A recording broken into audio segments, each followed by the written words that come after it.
Prepare the way of the Lord. Make straight His path. Ito ang tinig ng isang sumisigaw sa ilang. Ihanda ninyo ang daraanan ng Panginoon. Tuwirin ninyo ang kanyang mga landas. Minamahal kong mga kapatid, ikalawang linggo na ho sa panahon ng Adbyento. At kita natin may ikalawang sindi na ng kandila sa korona ng Adbyento. Paghahanda pa rin ng pagdating ng Diyos. Kung tiyak at totoo na darating ang Diyos, ang tanong, handa ba tayo sa kanyang pagdating? Are we ready enough for the coming of the Messiah? Handa pa tayo sa pagdating ng Diyos sa atin? Napakahalaga po ang paghahanda. Katulad ng ating mga narinig na pagbasa, ang Ebanghelyo. Bakit sinabi ng Panginoon sa pamagitan ng aklat ni San Juan, makinig kayo, tambakan ang bawat lambak, tibagin ang bawat bundok at burol, tuwirin ang daang liko-liko. Ito po'y mismong intinding-intindi ng mga Hudiyo. Bakit? Ito po ang background or sits in Laban. Makinig.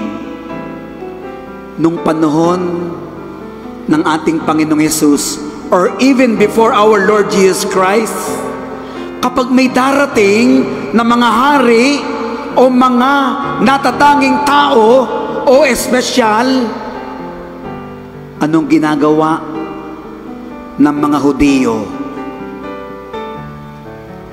Dahil baku-bako ang landas, bulubundukin, burol, ang gagawin nila, lalo tigit ang mga alipin at mga alila, yung mga baku-bakong landas, yung mga lambak, tatambakan. Nung una walang highway, nung una walang sasakyan. Imagine po ninyo, kayo nakatira sa bundok. Ganun sa Israel, even up to now. Bulubundukin, may mga disyerto. Ngunit, kapag may darating na espesyal na tao, hari man yan, gobernador, ang mga tao'y naghahanda. Hindi lang isang araw, hindi lang isang linggo, tumatagal na buwan, dudukalin ang mga bako-bako, ang mga burol, ang mga bundok. Ang hirap. At malinaw sa kanila ito. Bakit? May espesyal na taong darating. Sa tunay po, sa lahat naman ng pagkakataon, laging mahirap ang preparations. Alam nyo yan. Iisang araw ng piyesta, iisang araw ng Pasko, iisang araw ng birthday, iisang araw ng anniversary. Pero pinaghahandaan ng marami, ilang araw, ilang linggo, napakatagal ng preparations. Bakit? Sapagkat mahalaga ang araw at ang darating. Minamahal kong mga kapatid, ang tanong, handa ba tayo? At pinaghahandaan ba natin ang pagdating ng Panginoon? Dumulog tayo sa Diyos at hilingin natin na sana tayo maging handa sa kanyang pagdating. Palapakan natin ng Diyos na nagmamahal sa atin. 3 R ang makatutulong sa atin para tayo gabayan upang hindi natin makalimutan at maging makabuluhan ang ating paghahanda. Number 1R, repent. Repent.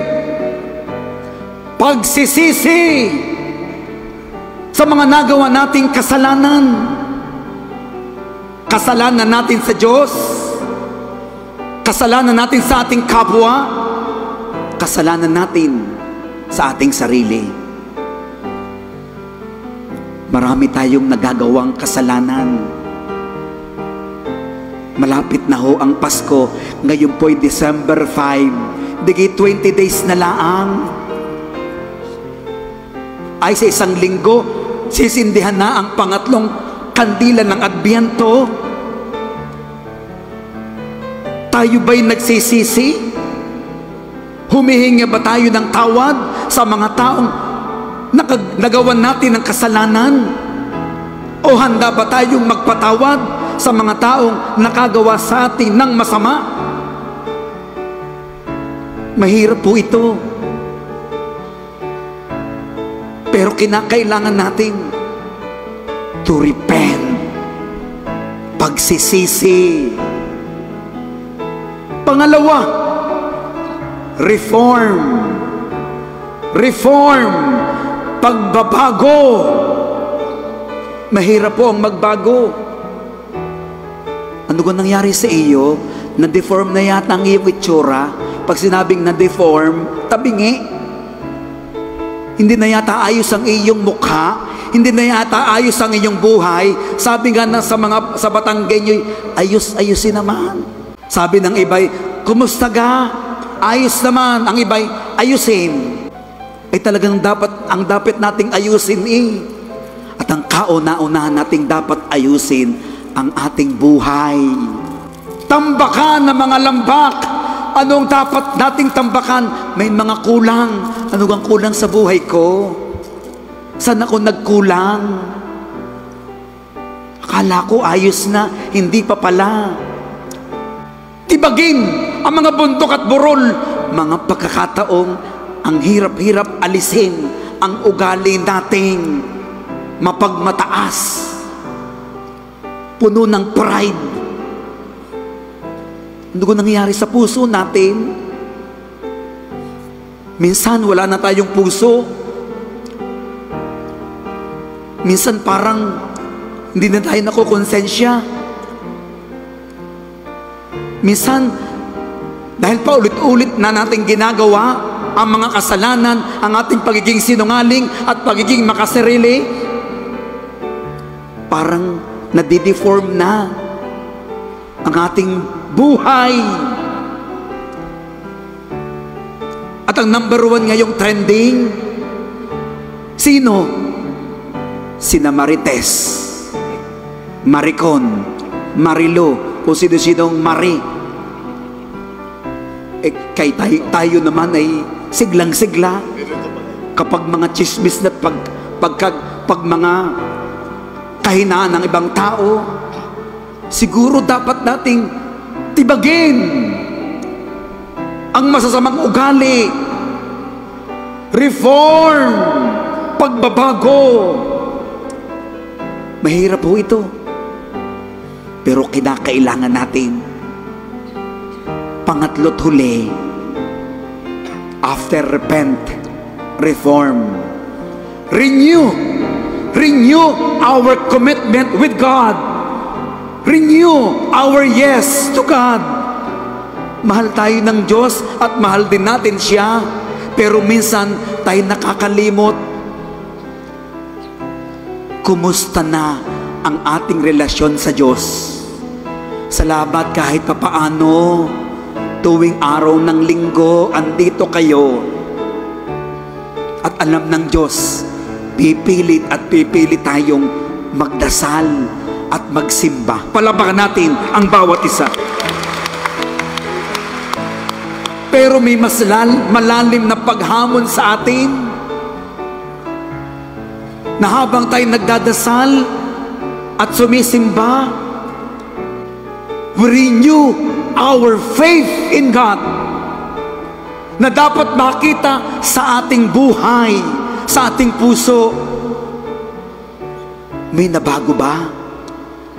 Si Kristo ba ang nananatili at sentro ng aking buhay?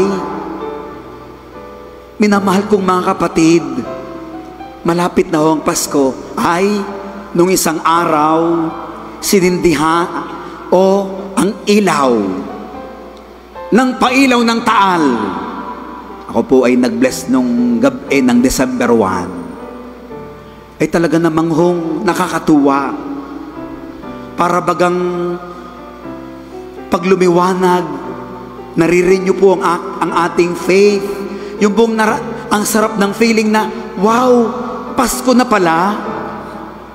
Pero wag tayong maliligaw ng landas na baka sa pailaw lang tayo nakatingin, sapagkat sa lahat ng mga pailaw diyan, ang pinakamahalaga at wag nating kalilimutan, yung Belen. Sinong nasa Belen? Si Jesus na nasa sabsaban. Baka malimutan natin at dahil sa mga iba't ibang mga palamuti at mga iba't ibang mga ilaw, kasarap namang picturean kasarap namang mag-selfie, tapos i-upload mo agad sa Facebook, di sikat ng kaunti, para kang artista. Ay pero, huwag ninyong kalilimutan ang pinakamahalaga. Si Jesus ang tanging ilaw. Palapakan natin ang Diyos na nagmamahal sa atin. Prepare the way of the Lord. Make straight His path. 3 bagay. 3 R's para ihanda ang ating sarili sa pagdating ng Diyos. Repent, reform, renew. Sa ngalan ng Ama at ng Anak at ng Espiritu Santo.